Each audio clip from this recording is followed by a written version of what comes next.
I am going to continue saying this because it's in the earlier parts of the year, and at the time of this recording, I don't know when or if an announcement for a Nintendo Direct has happened yet. But we are doing Zelda Week, so it is more than important to note I have no idea. So if this video comes out well after that Nintendo Direct, and it does so happen to say something about Zelda, which is extremely likely given the fact that it is the 40th anniversary for this series, then it is completely beyond me. However, I feel like of those videos, this one is probably going to be the most timeless of the week, right? Or the one that's the most dissociated, separate, regardless. I really loved Era of the Wild, right?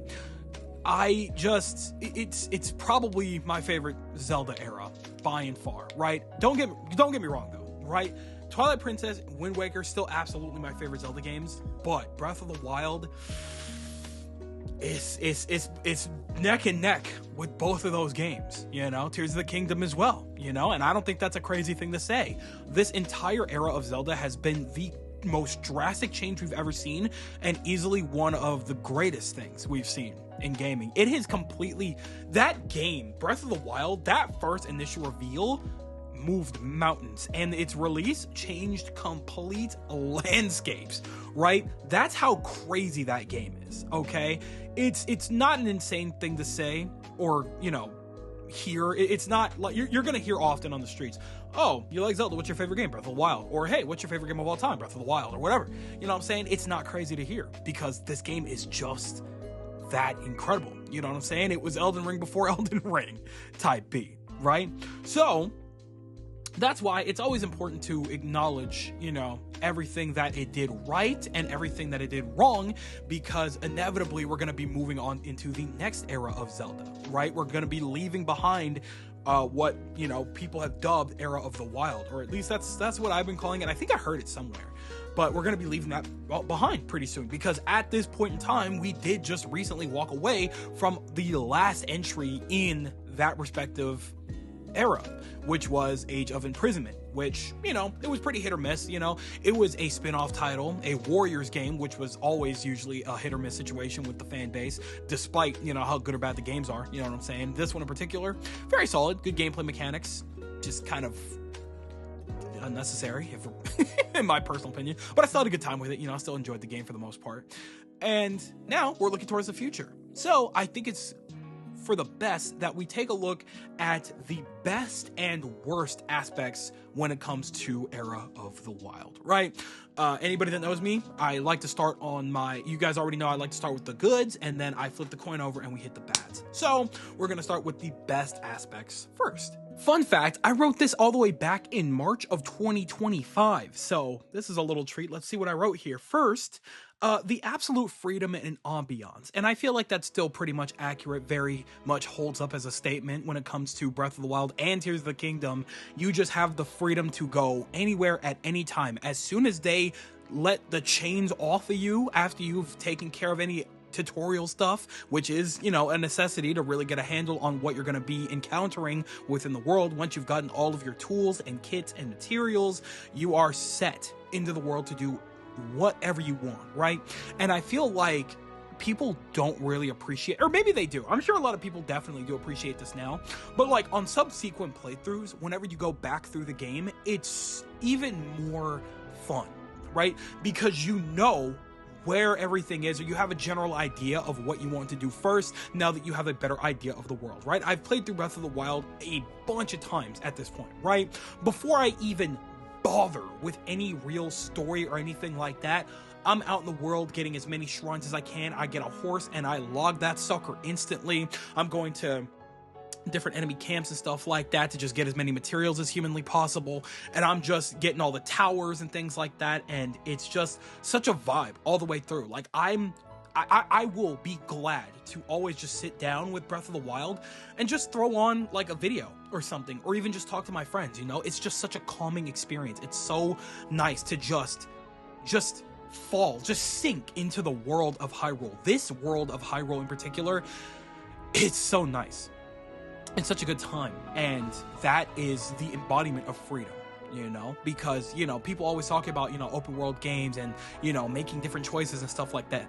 This is that. This really is that. Despite the story, not having branching paths and you being able to, have a real effect on what changes within the story or what happens with people, you're still getting like involved with the lives of the people within Hyrule. Within this post-apocalyptic version of Hyrule, you are learning about how they are living, about how they go by their day-to-days and stuff like that. And in turn, you get involved with that. You might even help them with their, individual situations. And in turn, you are changing their stories and how they go about things. You know what I'm saying? And you have the choice to do that on every playthrough. And then, it's just such a nice vibe. Me personally, I'm always going back to Hateno Village because it's just so homey. You know what I'm saying? It just feels like a home because I've spent so much time there getting to know the people there and things like that. Hell, especially in Tears of the Kingdom, you spend a lot of time there getting to know like the students and the school, and you're helping out with the 2 different quests, the political quest of who's going to be the mayor of the town and things like that. And it's just so much fun. You know what I'm saying? So I think all in all, that's easily one of the best aspects about Heir of the Wild is that absolute freedom and ambiance, because every time you go back into that world, you're vibing, and it is just like vibe is simply not a strong enough word. It's not a strong enough word anymore, and I really do believe that. After that, I wrote fun and creative gameplay in combat and exploration, right? And I think for the most part, this still holds up, especially because, like I said at the beginning there, after you have taken off the chains and you have all of your new abilities and tools and kits on you, you are free to go about combat and any situation, however you want, right? In combat, you could get reckless. If you want to fight a bunch of different enemies all at the same time, you absolutely can just go balls to the wall and put belt to ass with just a sword in your shield, or a sword in a stick, or a sword in a broom, or a shield and a broom, excuse me. Or, if you want to toss a boulder their way, you can find creative ways to do that. You can set up little traps here and there. You're using all of your different, abilities. In Breath of the Wild, you're using the Sheikah Slate, and in Tears of the Kingdom, you're using every variant of your Ultra Hand ability, essentially, right? So you are just having a time going about the combat and things like that. There's so many creative ways that you can kill enemy, because Link is a swordsman, he's an archer, he's a tactician in a way, if you really want him to be, if you want to play like that. He's just so creative in how he fights. And even though, there are some moments where, just the general, swing to kill is, pretty standard, it never just stops there. You know what I'm saying? You're using arrows, you're using swords, you're using different forms of weapons, whether it be a regular sword, a heavy sword, a spear. You know what I'm saying? There's a lot of variety in how you can go about every, combat situation, right? And on top of that, how you explore is completely up to you. You know what I'm saying? You can get really creative in how you visit all of the different towers, or how do you get to a certain town, or how you get through a shrine. You have complete freedom in how you go about every single thing, right? And that is what makes every single gameplay experience completely unique, is everybody having their own unique way, their own unique style in how they play the game. Everybody has different solutions. You know what I'm saying, right?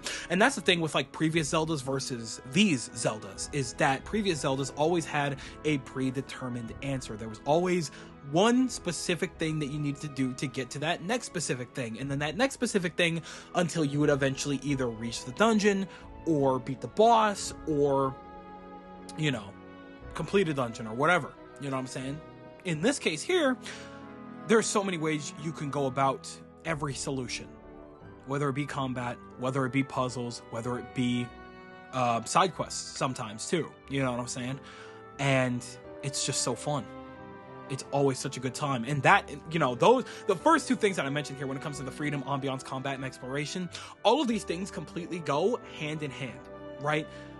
You know what? I'm just going to throw my next topic in here too. The liveliness of the world and the characters living in it.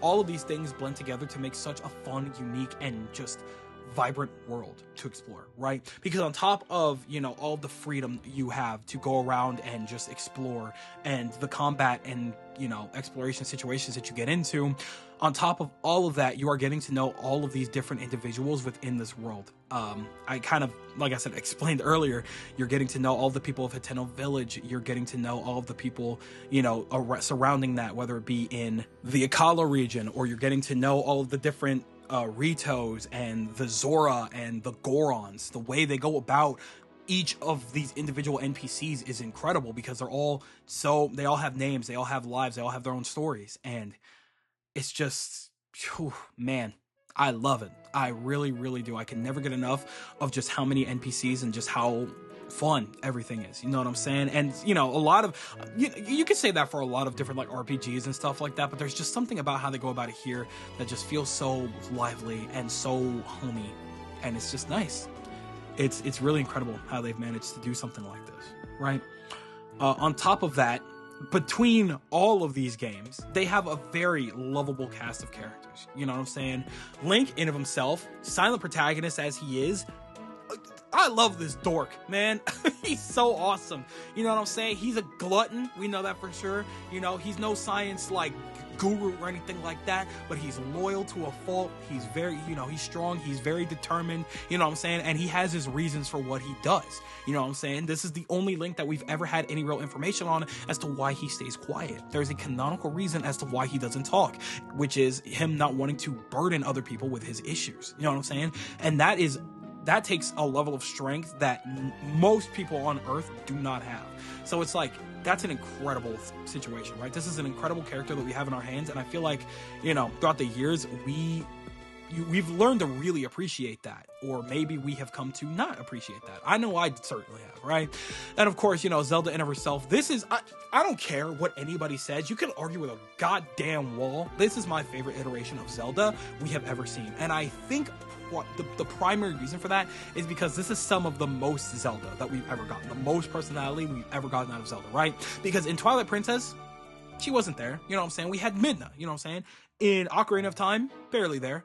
You know, I mean, she was around and stuff like that, but whatever, you know what I'm saying? Skyward Sword probably takes number 2 for me because she's so fun, you know, she's charismatic and she's very hopeful and she's adorable, you know what I'm saying? But this Zelda here, she's not flawless. You know what I'm saying? She is not a flawless character. She's an intentionally flawed character. You know, she has her mental days and stuff like that. You know what I'm saying? Things get to her very quickly. You know what I'm saying? Given the life that she's had growing up, the hardships she's had to go through, the stress of having to lose a mother, and the weight of an entire kingdom on your shoulders based on, you know, when you learn your magic and stuff like that, something that just doesn't just come easy. You know what I'm saying? She had nobody to teach her that.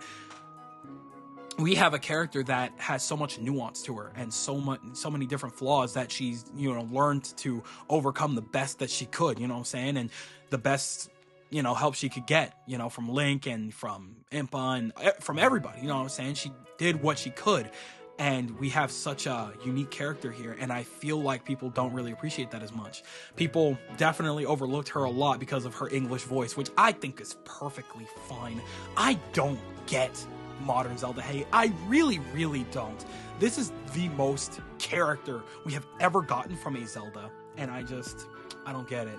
And then on top of that, you know, we get more into other characters, like even like the sages. Like now, I mean, I feel like this is the most we've gotten out of like sages in a Zelda game, probably, right? And the only technical reason for that is because of the spin-off in Age of Imprisonment, where we got to learn more about the sages and their individual personalities and stuff like that. Granted, I wish we would have spent more time with them, but, you know, it is what it is. But, you know, most importantly, the characters that we were most attached to within this era was definitely the champions, right? We got our Bosa, we got Rivali, we've got Mifa, and we've got Daruk. You know what I'm saying? These are just a fun cast of characters that we've just had with us for a good couple of years now, and their stories of, you know, how things ended up is just so unfortunate and tragic.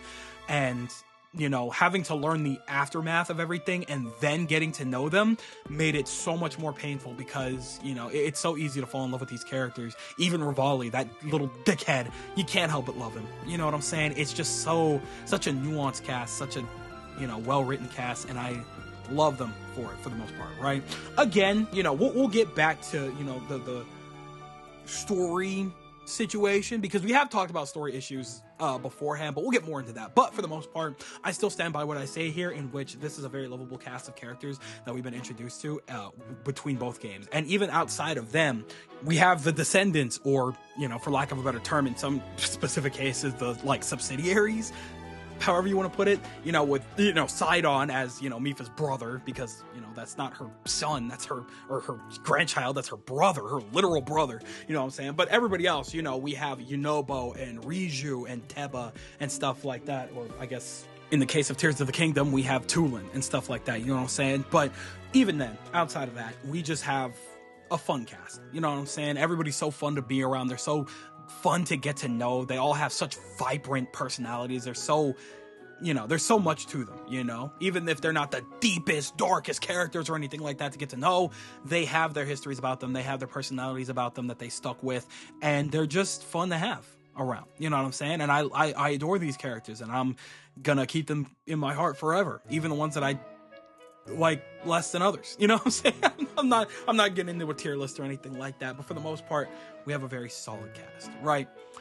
Next to that, pretty much right next to that, we have a very grand overarching story, right? The whole situation with Hyrule having to deal with Calamity Ganon and suffering the consequences of not being able to stop him, and just for 100 years being just kind of within its grasp, was really something to behold, because we hadn't really seen something of that caliber in any Zelda title beforehand, you know what I'm saying? It was so epic, for lack of a better way to put it, right? Not that, Zelda titles haven't been epic before, but in the 3D space, you know what I'm saying? I mean, granted, Ocarina of Time really did it first, so it was kind of almost like a return to form in a way, right? Because, with Ocarina of Time having to deal with the aftermath of what happened to Ganondorf and set it right in the past so that you don't have to suffer the future, that grim dark future, you know what I'm saying? But in the case of Breath of the Wild, that already happened.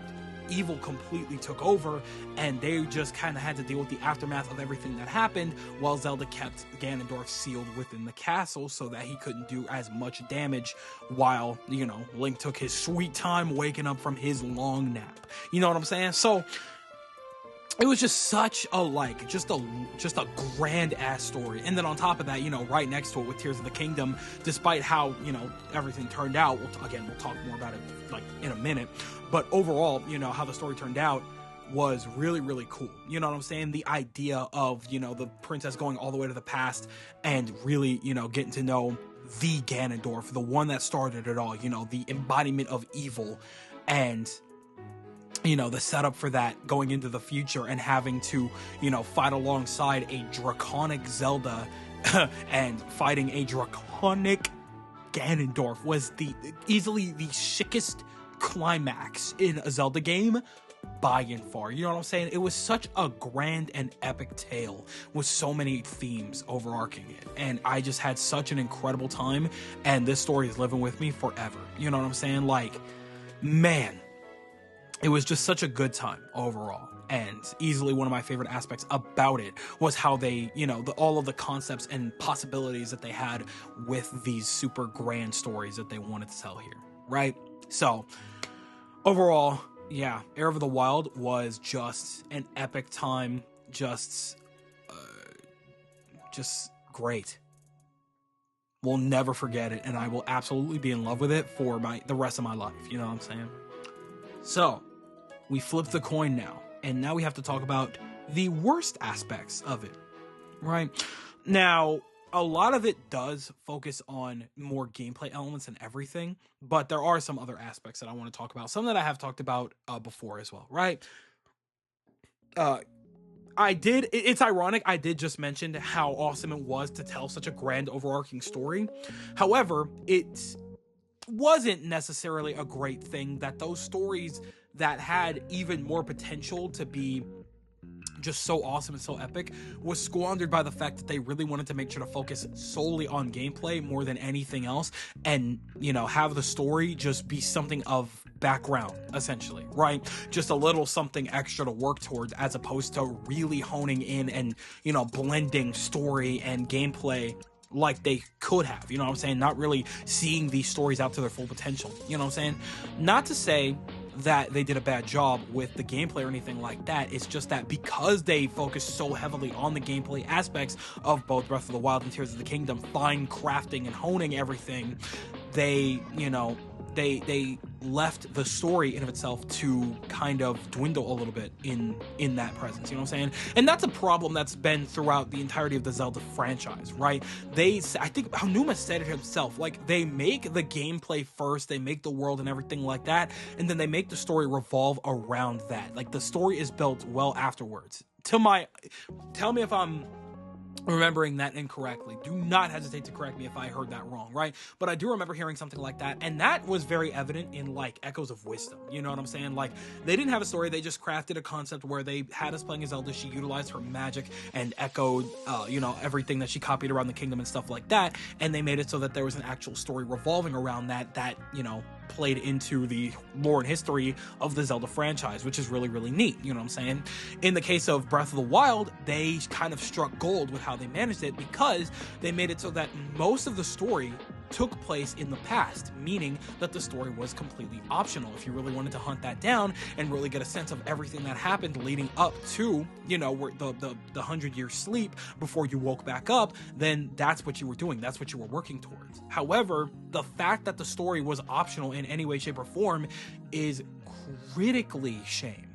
It's a critical damn shame, because the story in of itself was, it just had so much potential to delve into, some more character stuff, you know what I'm saying? Delve more into their characters, their personalities, their histories, and things like that. They really could have delved into more of this world, how it developed, how the divine beasts and stuff came to be and things like that, but they kind of backgrounded it and made it completely optional, meaning that they made it so that it wasn't so completely important that it would put a detriment on your gameplay experience if you didn't go after that. And that really sucks to me, right? Like, it's I can't, even though I know the story like the back of my hand at this point for the most part, I cannot go through a playthrough and not have the story, because it just feels completely wrong to just ignore it. You know what I'm saying? Like, I would feel gross if I didn't get the story, get all of the memories and stuff like that. It would feel like a disservice to Link, to everybody there, right?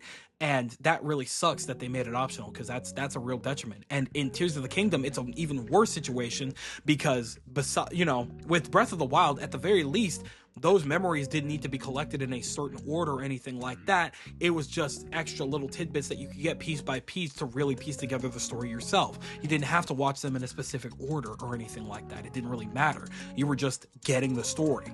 In the case of Tears of the Kingdom, there is a specific history and a specific order in which things happened, but they tried to play it like Breath of the Wild, in which you could collect them in any way, shape, or form, even though they kind of hinted at a specific order you were supposed to collect them. When you're out in the overworld, you're not gonna sit there and go like, oh, wait, so this pattern represents this cutscene or this memory. I'm not supposed to get this yet. I'll just come back later. Why would you do that? You're here, you're in the presence of it. I'm just gonna get it. You know what I'm saying? And it's going to spoil the entire story. You know what I'm saying? That wasn't a good call.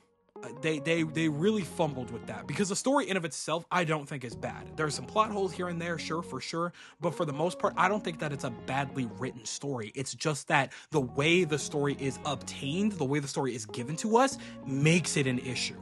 And because of that, it overall hurts the story.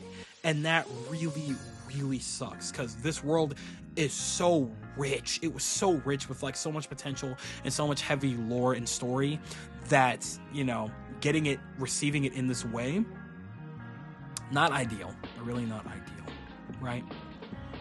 Next to that, in terms of story stuff, something that I mentioned in one of my previous videos actually was the fact that there was no real musical aspects of Heir of the Wild at all. You know what I'm saying? Granted, again, I'm repeating myself a little bit here, but there was obviously musical scores throughout the world and things like that. There was obviously themes and towns and things like that where you would hear specific music or whatever.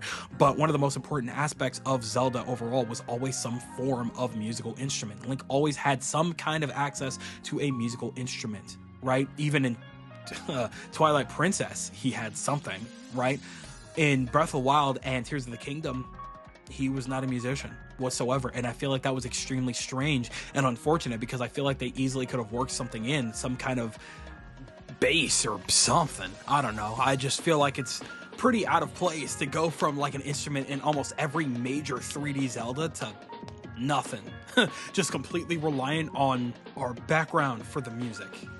And, no thematic purpose for one. You know what I'm saying? Like, I don't know. I think it was just really strange that they decided not to implement that in any way. And now we have the most musicless Link we've ever had. It is what it is. Maybe they'll change it up in the next one. Hopefully we do get a major instrument that we can utilize throughout the next one. If it's just like a sci-fi or something, we can get super weird with it. I don't know. But regardless, very strange decision. And I really do wish there was some more instrumental situation going on there. After that, almost no real utilization of magic when it comes to Link's End, right? Because the entire point was that, Zelda was the magical one. She was the one that inherited, like, the goddess's power and things like that. But the thing about Zelda is that we weren't playing as her. All of her magic was utilized for story purposes, and we didn't have any real access to that. We kind of did. We had a touch of it in Tears of the Kingdom with her rewind ability, and that's really cool and all. But the fact of the matter is, Link had no real access to magic, which was very strange considering most of the previous Zeldas had some form of magic access to them. And that, was pretty jarring to go into this one. I mean, granted, I guess it wasn't the biggest deal in the world because this Link, this version of him, is probably the best, fighter, the best knight we've had. If he's the strongest, debatable. I mean, most people will tell you Majora's Mask, or I guess the Ocarina of Time one is technically. But for the most part, this is still, the most, generally tactical Link that we've ever had. So, I guess they really wanted to hone that in and really make it feel like we didn't really need magic, which by technicality we didn't. And we did have some form of magic when it came to the rods and stuff like that, and whatever abilities we were utilizing when it came to the Sheikah Slate and the Ultra Hand abilities and things like that. Closest thing we had to magic in these games, and I guess that's okay for the most part. But I don't know, it kind of sucks that we didn't have a cool little rod situation to use or store or whatever, so we could have situations to utilize more magic in. I wanted to be throwing more real fireballs or ice balls or whatever, but in this case, I guess it just wasn't in the cards. Not that we needed them. This Link always had the proper arsenal to utilize, even if it wasn't magical. It was usually through arrows and stuff like that, and I guess, it is what it is. But I don't know. I would have loved to have some form of real magic this time around. But hey, at least in the spin-offs, we had Zelda, so that was cool. That's fine, but still. Another thing that I think primarily was a bigger problem, going through the years of this era of Zelda, was the simplistic combat and repeating enemies, right? Because the thing about Link in these games is that he has the same form of combat, right? It is always swing, swing, swing, dodge, dodge, dodge, shield, shield, shield, parry, parry, parry, arrow, arrow, arrow, right? It was always the same thing. And the thing about that is that, it felt more, I don't know what it is about this game in particular, but it felt a little more stiff. Maybe because even though we did have a decent enemy variety, most of them usually did generally the same things. You know what I'm saying? You were avoiding and attacking them usually the exact same way, as opposed to other major Zelda enemies in Wind Waker and Skyward Sword and stuff like that, where you had to do very specific things for specific bosses and stuff like that. Here,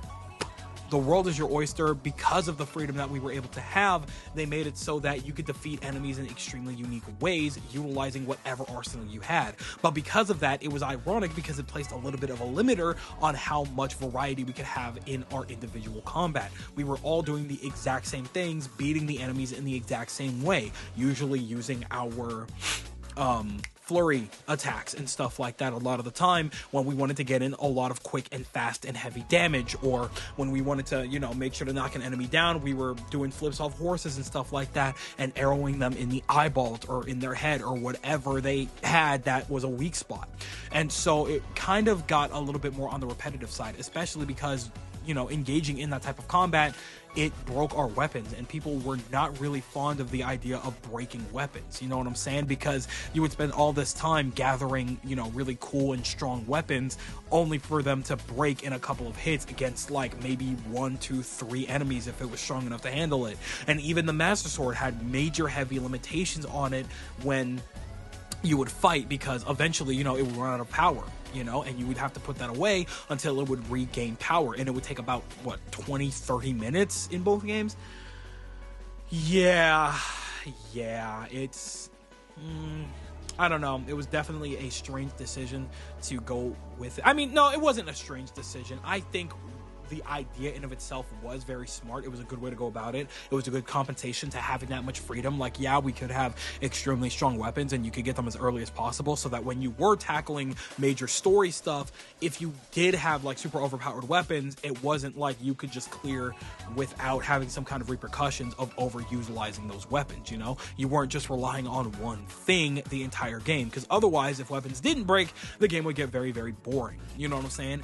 It's just that we wanted a better durability situation when it came to the weapons. Now, I do think that Tears of the Kingdom did it better for sure, but even then, that doesn't really help the lack of variety in combat situations. You know what I'm saying? And I know that's a little bit of an opposition of what I was saying earlier, but I feel like, you know, in the grand scheme of things, people did find general repetitiveness in the combat. And I don't think that's an insane thing to say, because we were just kind of generally doing the same thing over and over again. It's not like DMC where we had like a skill tree and we're learning different moves as we fight and things like that all the time. We don't have like a general like level up system or anything. That's not how these games work, you know? So, I don't know. I hope they just find a more creative way to go about weaponry in the next game. You know what I'm saying? I would be fine if we did have like one dedicated weapon that we could upgrade throughout and that we could have like more unique moves for and stuff like that. Or a Link that we could just generally have something of a skill tree for. I don't know. Would that take away from Zelda too much? I'd be down for a skill tree, man. If Donkey Kong Bonanza could do it, we could do anything, brother. So I don't know, maybe that's just a me thing, but I really do think we could have a more developing skill situation going into the next Zelda game, because this one here, while I did enjoy it for what it was and I do see the vision behind it, it definitely was lacking in a couple of arenas. And then lastly, no ifs, ands, or buts about it, you can argue with a wall, these games, both of them, Tears of the Kingdom and Breath of the Wild, had the weakest dungeon designs in the entirety of the franchise, because all of the dungeons and stuff like that going, you know, in every major, even 2D Zeldas, you know what I'm saying? They had thematic purposes, they had, you know, a structure, and you know, it was just, they all had a depthness to them, you know what I'm saying? There was a reason for every room, you know?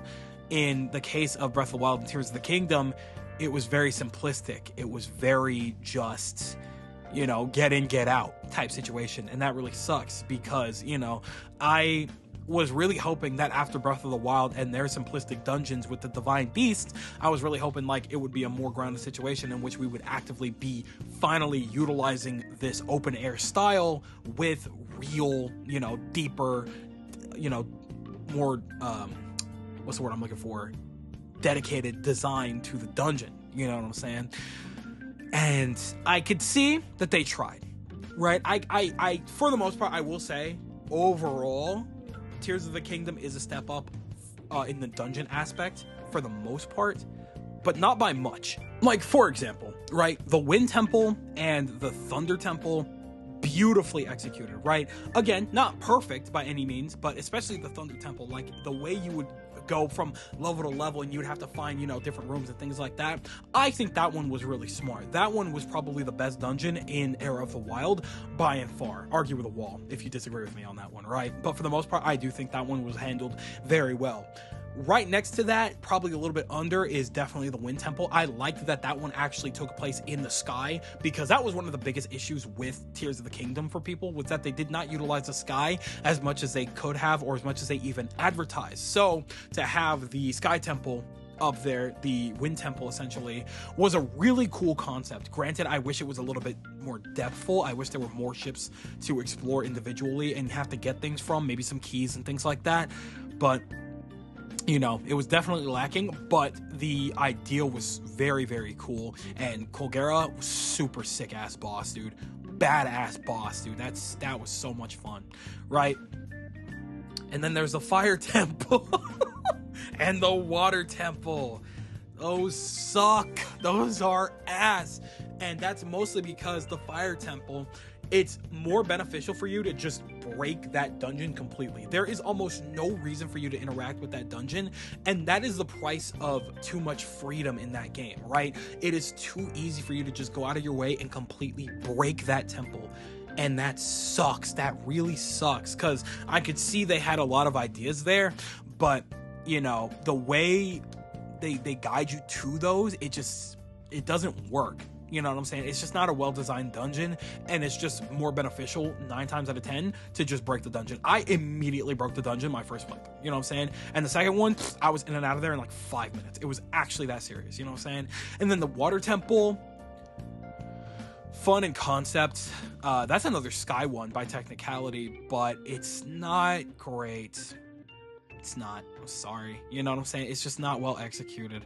So overall, you know, the dungeons overall just are unfortunate. Even like the Divine Beast specifically, that was easily one of people's biggest issues and gripes with Breath of the Wild back in the day, was just how lackluster those were as our quote unquote dungeons, because they were just so easy. They were so fast. It was so straightforward in every single one, especially because they weren't really trying to have much of a difficulty curve, even though that you could tell that they had a way that they wanted you to visit. They had an order that they did want you to visit the Divine Beasts.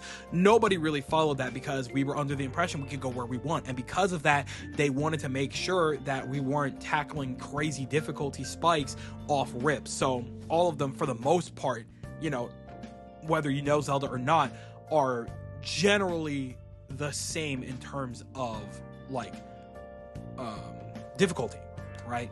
So it's super hit or miss with that situation. I liked the Divine Beasts initially, but after multiple playthroughs, like I could definitely tell, like, oh yeah, like these are definitely lacking.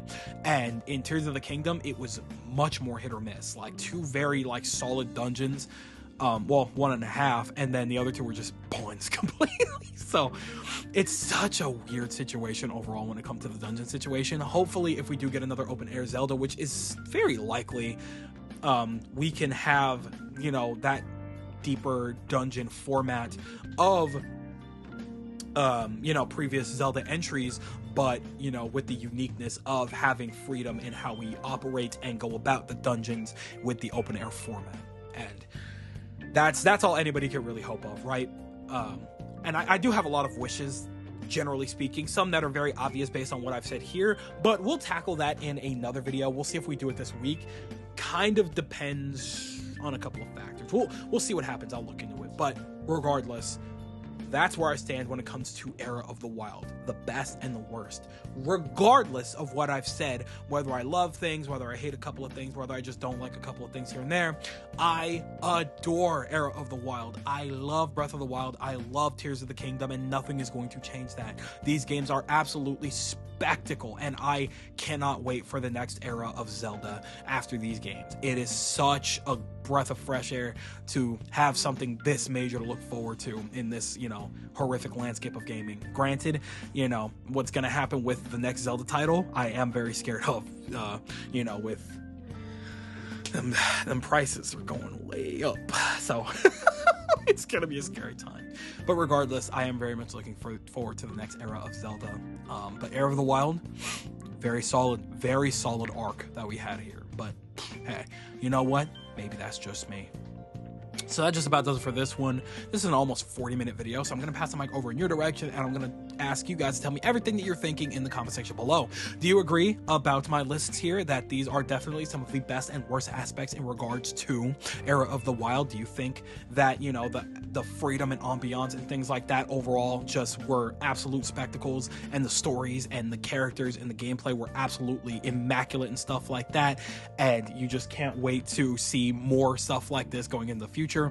Or are you on the opposing side completely? Everything that I've listed here is wrong. Era of the Wild is complete trash no matter how you look at it, and my negatives definitely outweigh the positives in every way, shape, and form. Tell me everything that you guys are thinking in the comment section below, because you know for a fact that I'm always going to be down there with you guys. But with that, it does appear to be Skedaddle O'Clock. So I'm going to go ahead and do exactly that. I'd like to thank you guys ever so much for watching. I truly do hope you enjoyed. Do me the greatest favor of dropping a like and a comment, and consider subscribing for more content just like this here. And with that, I'm gone. So thanks again, hope you enjoyed, and I'll be seeing you guys in the next video. Do me the greatest favor of taking good ass care, and I'll see you all next time.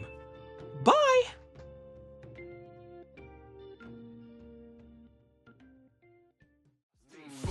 Doing nuts in a bin. I stay funky. Battle goes wherever I am. I stay funky. I don't know who's ready to spit. Just know you're going down with my 58 clips. I stay funky. Honey's taking back to the crib. I stay funky. Get the club popped off like pain. I stay funky. I don't know.